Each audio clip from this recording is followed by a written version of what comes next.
On select Kia models, the EV power button is located on the steering wheel stalk. To power on the EV with the smart key in your possession, put your foot on the brake pedal. Then, press the EV power button on the steering wheel stalk. The instrument cluster will come on and you'll see the Ready indicator. Next, rotate the stalk up to the D setting for drive, or if needed, down to R to reverse.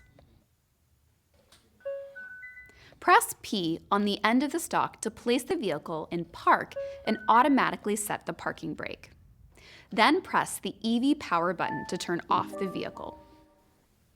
For additional information, read your owner's manual. You can also refer to the Kia Features and Functions videos YouTube channel or the Kia Features and Functions Quick Reference Guide. Thanks for watching.